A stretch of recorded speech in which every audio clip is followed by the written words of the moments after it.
Bismillahirrahmanirrahim. My name is Ishan Shah and I am a student of FSC Part 2 from Apex Group of Colleges, Wazirabad.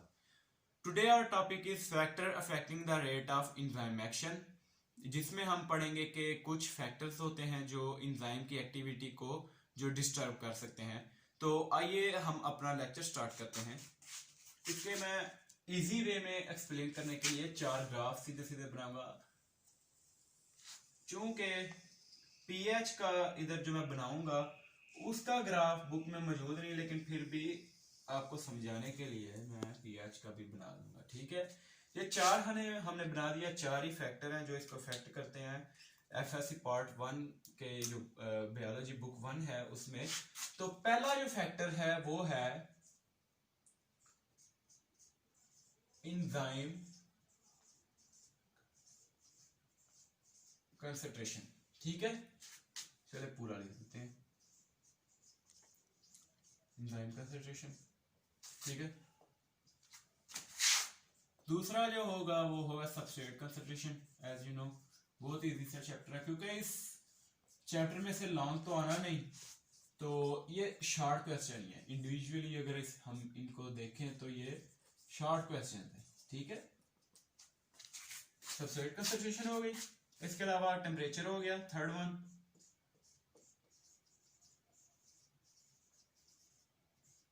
Temperature, ठीक है। इसके अलावा जो fourth one होगा वो होगा pH. Come towards the enzyme concentration. Enzyme concentration में क्या होता है, इसके अंदर हमने एक रिलेशन थोड़ा सा सबस्ट्रेट और एंजाइम का जो एक ही है। Enzyme concentration directly proportional to rate of reaction. ठीक है, एंजाइम जितने ज्यादा होंगे उतना रेट ऑफ रिएक्शन होगा, सबस्ट्रेट जितने ज्यादा होंगे उतना रेट ऑफ रिएक्शन होगा। लेकिन इसमें एक जो है कमी बेशी इधर जो एक डाउट होता है, ठीक है, वो मैं क्लियर करूंगा। सबसे पहले कम टुवर्ड्स द एंजाइम कंसंट्रेशन। ठीक है, इधर इधर इधर मैं अगर इसका ग्राफ प्लॉट करूं तो अगर इधर होगी एंजाइम कंसंट्रेशन, ठीक है, और इधर होगी वेलोसिटी। वेलोसिटी की हमने डेफिनेशन पढ़ी हुई है, rate of change of acceleration.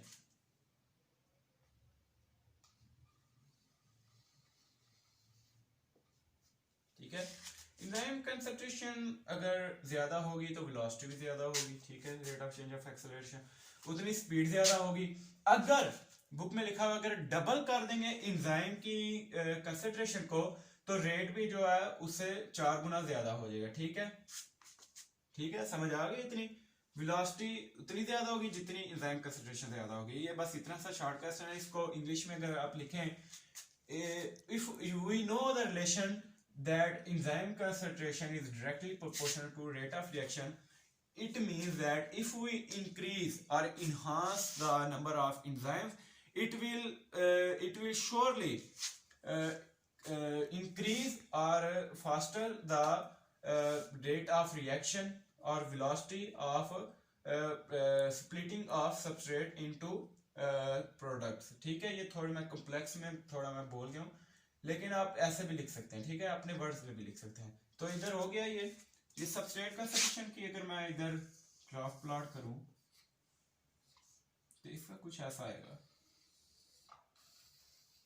ठीक है, इधर जो है स्पीड होगी, क्योंकि इधर एक्सेलरेशन तो हो नहीं रही, क्योंकि जहां पे कांस्टेंट हो जाती है ना, ठीक है, जहां पे कांस्टेंट हो जाएगी, वेलोसिटी तो कांस्टेंट हो ही नहीं सकती, क्योंकि rate of change of acceleration का मतलब है कंटिन्यूअसली या इंक्रीज करना या फिर डिक्रीज करना, या डिसेलरेशन होना या एक्सेलरेशन होना। यहाँ पे फिर स्पीड वाली टर्म इस्तेमाल होगी। ठीक है, अगर नहीं समझ आ रही तो फिर भी मैं एक दफा बताता हूँ। एक्सेलरेशन होता है ये कंटिन्यूअसली या फिर हर सेकंड के बाद जो या फिर ज्यादा हो रही है या फिर हर सेकंड के बाद कम हो रही है। स्पीड होती है वो कांस्टेंट स्पीड भी हो सकती है, वेरिएबल स्पीड भी हो सकती है। ठीक है, अगर इधर हम सबस्ट्रेट कंसंट्रेशन ले, मैंने कहा था कि ये भी डायरेक्टली प्रोपोर्शनल होता तो है, लेकिन अगर एंजाइम किसी भी रिएक्शन में एंजाइम के रेट को कांस्टेंट कर दें, मैक्सिमाइज कर दें, लेवल पे रख दें, उसको एक जगह पे रोक दें, और इन जो सबस्ट्रेट कंसंट्रेशन होगी उसको हम अनलिमिटेड इंक्रीज करते जाएंगे, इन्फिनिटी पे करते जाएंगे, तो अ stage will reach when further reaction will not proceed, ठीक है, फर्दर रिएक्शन नहीं हो पाएगा, ठीक है। इसका मतलब ये स्पीड कांस्टेंट हो जाएगी, कोई रिएक्शन नहीं होगा, क्योंकि ज्यादा एक्टिव साइट अवेलेबल नहीं होगी सबस्ट्रेट को आगे प्रोडक्ट में कन्वर्ट होने के लिए, सारे ऑक्यूपाइड होंगे, इसलिए नो रिएक्शन विल अकर, तो जो है रिएक्शन जो है स्टॉप हो जाएगा। इसी तरह इधर भी है, एंजाइम कंसंट्रेशन ज्यादा होगी, एक्टिव साइट ज्यादा होगी, ज्यादा सबस्ट्रेट जो है एक्टिव साइट के साथ कनेक्ट होके आगे प्रोडक्ट में कन्वर्ट हो जाएगी। टेम्परेचर हम जानते हैं कि जो एवरेज जो टेम्परेचर है ह्यूमन का वो होता है 37 डिग्री सेल्सियस, ठीक है। इससे कम होगा तो वो नुकसानदेह होगा, डेंजरस होगा, अगर इससे ज्यादा होगा तो वो भी नुकसानदेह डेंजरस हो सकता है। अगर इधर मैं इसका ग्राफ प्लॉट कर दूं, ठीक है, अगर ये है सपोज 10 डिग्री है, ये 20 है, ये इधर 37 लिख देते हैं, इधर 50 है, ठीक है, बुक में वैसे 60 तक लिखा हुआ है। ये तो 37 पे जो है इधर जो रेट ऑफ रिएक्शन होगा इधर मैक्सिमम होगा, ठीक है।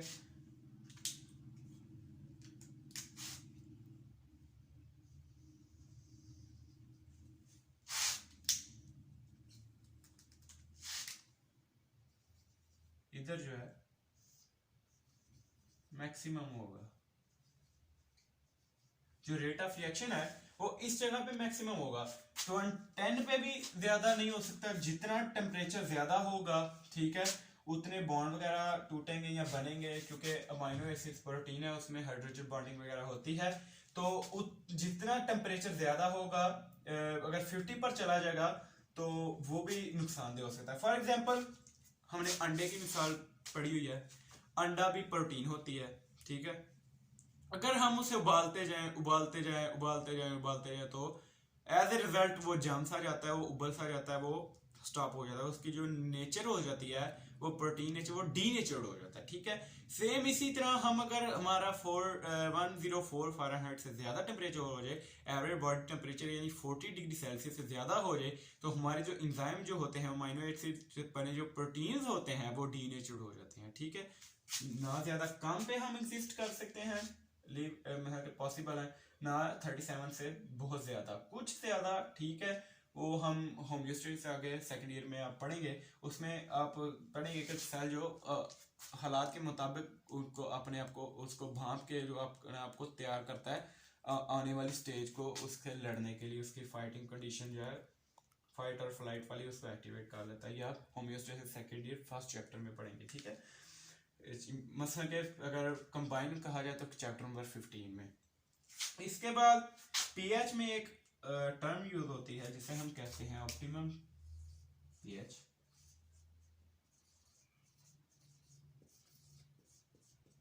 ऑप्टिमम पीएच क्या है? द मिनिमम और maximum amount of pH which is required for enzyme to work properly. अगर ये पीएच नहीं होगी, ठीक है, तो एंजाइम जो है वर्क प्रॉपरली वर्क नहीं कर सकेगा। पीएच होती कितनी है? वो होती है 3.7। अगर इससे कम होगी तो वो एसिडिक, और अगर ज्यादा होगी तो वो बेसिक हो जाएगी, ठीक है। एंजाइम उससे ना एसिडिक में ज्यादा कर सकते हैं एग्जिस्ट और ना ज्यादा बेसिक में, ठीक है। तो इधर ये भी हो गया। इसका ग्राफ प्लॉट अगर मैं कर देता हूँ इधर छोटा सा, अगर ये 2 है, इधर 2.0, 3.0, 7.0, अगर 9.0 जो होगा 7.0 पे ये होगा इधर, और ये जो होगा इधर ये होगा ऐसे मैक्सिमम। 3.0 पे मैक्सिमम होगा, ये तो होगा ठीक है, इधर मैक्सिमम हो जाएगा। अगर कम होगा तो बेसिक हो जाएगा, तो वो भी नुकसानदेह होगा। अगर ज्यादा हो जाएगा, नहीं सॉरी, कम होगा तो एसिडिक हो जाएगा, ज्यादा होगा बेसिक हो जाएगा, जो कि एसिडिक और बेसिक दोनों नुकसानदेह हैं। इसके अलावा हमने एक टर्म पढ़नी है, आयोनाइजेशन ऑफ अमीनो एसिड्स। ठीक है, इधर तक समझ आ गई। इसे आप थोड़ी देर के लिए बैकवर्ड माइंड में ले जाएं। ठीक है, ये आपको समझ आ गई, आपने अच्छी तरह समझ लिया, कॉमन सी चीज़ें थी, इधर ही फिंगर टिप्स पे आपको याद होनी चाहिए। ठीक है, ये एक दफ़ा फिर भी मैं इंग्लिश में चले आपकी कंफर्टेबल के लिए मैं कह देता हूँ। Come towards the first topic, enzyme concentration. In this point we will discuss that about effect of enzyme concentration on rate of enzyme action. ठीक है, if we increase the concentration of enzymes, the velocity or speed of reaction will also be increased. For example, if we studied the relation enzyme concentration directly proportional to rate of reaction, it means when more enzyme will be available, more active site will be available, and more substrate will attach with active site, and more product will be formed. In this graph we studies, if we keep constant the keeping constant the enzyme concentration, and if we tremendously increase the substrate concentration, substrate concentration, a stage will reach when no further reaction will proceed. ठीक है, come toward the temperature. The average body temperature of human is 37 degrees Celsius. In more than 37 degrees Celsius, the protein nature of amino acid will be denatured or destroyed. ठीक है, optimum pH, the amount of pH required for enzyme to work properly. If we the optimum pH value is 7.0. If we lower it from 7.0 or higher than 7.0, it will be dangerous for enzyme to work properly. ठीक है, अब इसको मिटा देते हैं पहले, फिर इसके अंदर जो कंफ्यूजन रहती है, बहुत ही बड़ी कंफ्यूजन है, जो दूर करूंगा शायद ही आपको ये कहीं से पता चले। इसमें मैं सेकंड ईयर की थोड़ी सी केमिस्ट्री जो है मैं ऐड करूंगा, बहुत ही इजी सी है, अगर आप दिल से पढ़ेंगे तो बहुत इजी होगी। ठीक है, इधर मैं बुक ही है, वैसे मैं आपको बुक से दिखा रहा हूँ, वैसे मैं चीटर नहीं हूँ, बुक से देखकर नहीं पढ़ाता। वैसे एक बार पढ़ाने से पहले मैं एक दफ़ा बुक से देख लेता हूँ। इधर लिखा हुआ है यार, a slide change in pH can change the ionisation of amino acids at the active site. ये क्या बुलाया है, आयोनाइजेशन ऑफ अमीनो एसिड्स, ये क्या है, ये देख सकते हैं आप, ये मैंने ये आपको लेने का कहा है स्कॉलर सीरीज की बायोलॉजी सब्जेक्टिव। इसमें पीएच वैल्यू का ये लिखा हुआ है, a slight change in pH can change the ionization of amino acids at the active site. लो जी, बहुत बड़ी कंफ्यूजन दूर करूंगा।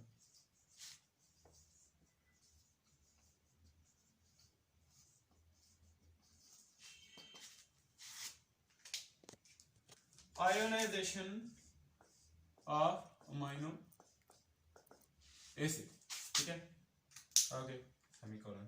ठीक है, आयोनाइजेशन ऑफ अमीनो एसिड्स क्या है? आयोनाइजेशन तो वो होता है जिसमें आयंस मिल जाते हैं। अगर हम इधर अमीनो एसिड्स का स्ट्रक्चर ड्रा कर लें, इधर ब्लू से चले करते हैं। अगर ये अल्काइल ग्रुप है, ठीक है,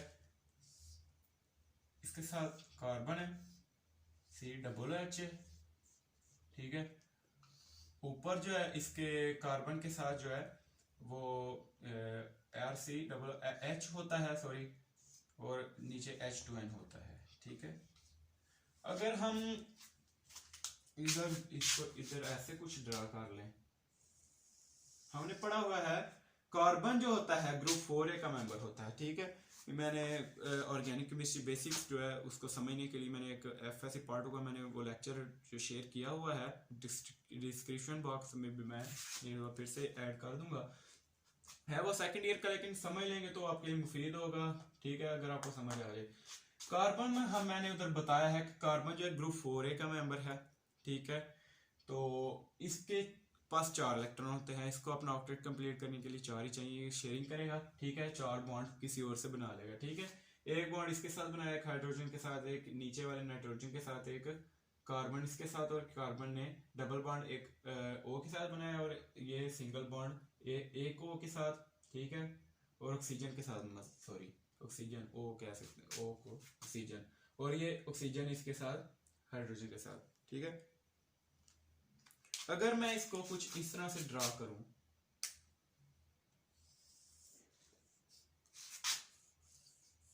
आर सी एच,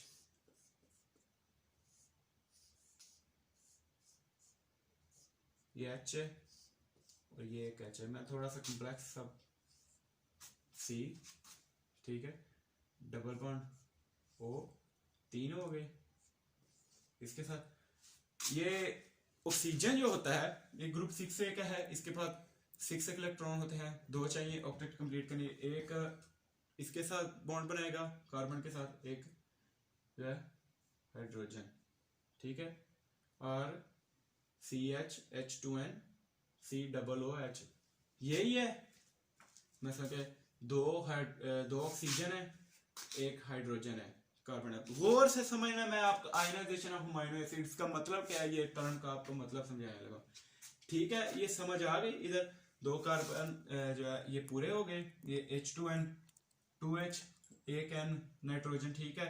नाइट्रोजन के बारे में बता दो, ग्रुप 5A का है, तो ये 3 बॉन्ड इसको बनाने हैं क्योंकि 5 इलेक्ट्रॉन होते हैं, ठीक है, तो 3 बॉन्ड बनाएगा, एक इसके साथ, एक इसके साथ, एक ये हाइड्रोजन के साथ, ये अल्काइल ग्रुप है, इसको आप छोड़ दें, बस ये आर को आप पट्टा लगा लें, ठीक है। अब इसमें अमीनो एसिड्स में आयोनाइजेशन जो है होती क्या है, होती कैसे है? इसमें होता है जी भाईजान, ये जो हाइड्रोजन होता है it will move from here to this point, ठीक है। होगा क्या, ये जो हाइड्रोजन होता है ये it will move here, ये हाइड्रोजन इधर मूव कर जाएगा, और अगर मैं इसको मिटाऊं, अब अगर मैं लिखूं रेड के साथ लिखते हैं, चलिए, ये देखें हाइड्रोजन इधर से मूव कर गया, खत्म हो गया, नेगेटिव आया हाइड्रोजन, अब नाइट्रोजन के साथ अब ये वाला हाइड्रोजन भी इधर आ गया, गौर से, ठीक है। अगर नहीं समझ पीछे से एक दफा फिर से समझ ले, कंफ्यूजन अगर है तो मेरे से कमेंट सेक्शन में इंस्टाग्राम पे पूछे, मैं कंफ्यूजन 100 बार बताने के लिए, क्लियर करने के लिए तैयार हूं, ठीक है। हाइड्रोजन ये जो है ये यहां मूव करेगा, यहां से खत्म हो गया, अगर अब इधर जो है ये हाइड्रोजन 3 हो जाएंगे, H3N। अब ये देखें आयन आया, इसका क्या मतलब है, आयोनाइजेशन ऑफ अमीनो एसिड्स। अगर पीएच जो होती है, फिर से पीएच, मैं पीएच की तरफ आ रहा हूं, अभी वो पीएच वाला नहीं खत्म हुआ, आयोनाइजेशन जो है अमीनो एसिड, क्यों मैं क्लियर करा रहा हूं, क्या, ताकि कोई जो है स्टूडेंट्स को कोई भी कंफ्यूजन ना रहे, ठीक है। अब आयोनाइजेशन ऑफ अमीनो एसिड हमने पढ़ा है कि जो हाइड्रोजन होता है वो नीचे NH2 के पास चला जाता है, ठीक है, और NH3 बन जाता है, ठीक है, और ये आयोनाइजेशन इधर आयन आ गया, आयोनाइजेशन ऑफ अमीनो एसिड होगी। होता कैसे है, अगर हम पीएच को लो या ज्यादा करें तो ये आयोनाइजेशन जो है, इसको जो ग्लोबुलर प्रोटीन होगा, जो इसकी जो अमीनो एसिड है ना, ये देखिए फिर से समझिए, अमीनो एसिड है, अब ये अमीनो एसिड नहीं रहा, इसका अमीनो एसिड का ये जो स्ट्रक्चर है वो खराब हो गया, खराब हो गया, प्रोटीन नहीं बनेगा इधर, हाइड्रोजन ग्लाइकोसिडिक बॉन्ड हमने सेकंड चैप्टर में हम पढ़ेंगे, ग्लाइकोसिडिक बॉन्ड नहीं बनेगा, प्रोटीन की जो आगे बॉन्ड बनेंगे ही नहीं, तो जो ग्लाइकोसिडिक बॉन्ड जो नहीं बनेगा तो प्रोटीन आगे कैसे बनेंगे, कॉमन सेंस है ना। अगर इधर आयोनाइजेशन ऑफ अमीनो एसिड होगी, फिर से समझे, बार बार कह रहा हूं, हाइड्रोजन नहीं होगा तो आगे ग्लाइकोसिडिक बॉन्ड नहीं बनेगा, अगर ग्लाइकोसिडिक बॉन्ड नहीं बनेगा तो आगे प्रोटीन की जो कॉम्प्लेक्सिटीज है वो नहीं बनेंगी, तो वो फिर एंजाइम कैसे एग्जिस्ट कर सकता है, पीएच ज्यादा होगी, हाइड्रोजन खत्म हो जाएगा, आगे बॉन्ड नहीं बनेगा, प्रोटीन की जो ग्लोबुलर स्ट्रक्चर वो तबाह हो जाएगी, तो फिर आप खुद ही सोचें, कि वो एंजाइम कैसे एग्जिस्ट कर सकता है, क्या वो वर्क कर सकता है? इम्पॉसिबल। उम्मीद है आपको नहीं समझ आई। अगर नहीं भी समझ आई तो मेरे भाइयों मेरे से पूछ लो।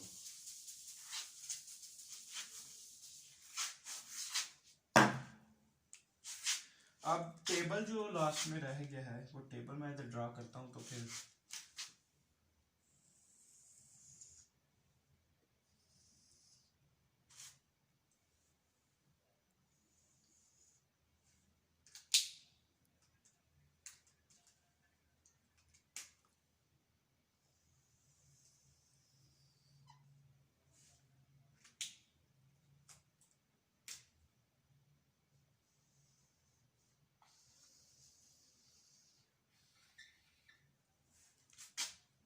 ठीक है।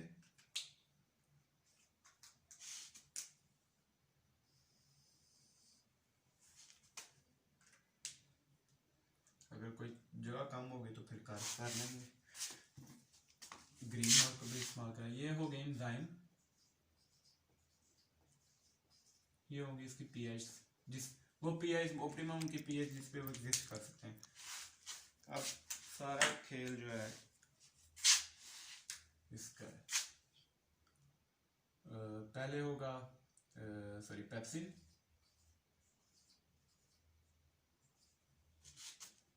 सुक्रेल, इसका आपने रट्टा जरूर लगाना है,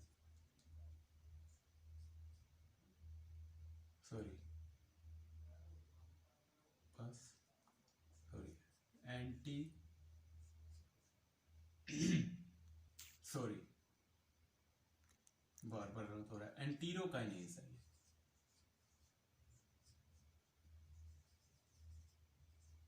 एंटीरोकाइनेज हो गया।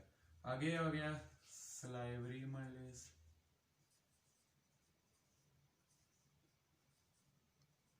सलाइवरी अमाइलेज आप पूरा लिखे क्योंकि जगह कम है तो मैं लिख रहा हूँ। आगे आ गया कैटालेज, ठीक है। कैटालेज के बाद आगे काइमोट्रिप्सिन, नाम जरा मुश्किल है मुझे खुद याद करने में पहले 5 मिनट तो लगे ही हैं। काइमोट्रिप्सिन, इसको आप कुछ इस तरह से भी याद करते हैं, पसेस ककपा। आगे पैंक्रियाटिक, मैंने तो इस तरह याद किया हुआ मैं पंजाब कॉलेज में समर कैंप पढ़ा हूँ तो उधर सर ने बड़े अच्छे तरीके से ये तब का नहीं भूला। पैंक्रियाटिक रिवाइज किए बगैर मैं जो है पढ़ा रहा था। पैंक्रियाटिक जो है माइलेज, आई थिंक माइलेज है तो देख ही लेंगे दफा गलत ना हो। हाँ गलती हो गई है ना, लाइपेज है, ये लाइपेज है, sorry so sorry. Pancreatic, lipase और एंड पे होगा आर्जिनेज।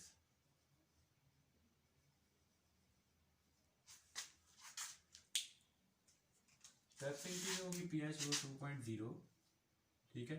इसकी जो होगी 4.5, इसकी 5.50, ये 5 लिखा हुआ है। इसकी होगी 7.8, ठीक है। और इसकी 7.8, इसके बाद कैटलेस की होगी 7 से लेकर आई थिंक हाँ 7 से लेकर 8 तक, ठीक है। और इसकी होगी 7.6 और इसकी 9। तो एक मिनट फिर से देख लेता हूँ, 6.8, ठीक है।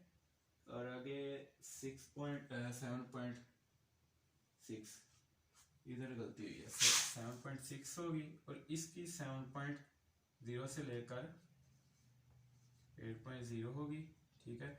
और इसके बाद जो आता है पैंक्रियाटिक लाइपेज, उसका 9 होगा, 9.0। और जो एंड पे होगा वो होगा 9.7। मैं तो यकीन नहीं आ रहा, मुझे भूल गया, बड़े अच्छे तरीके से मैंने वैसे याद किए वैसे। वेल सॉरी, जो मैं एक दफा फिर से कहता हूँ, pepsin, sucrase, enterokinase, salivary amylase, catalase, chymotrypsin, pancreatic lipase, arginase, ठीक है।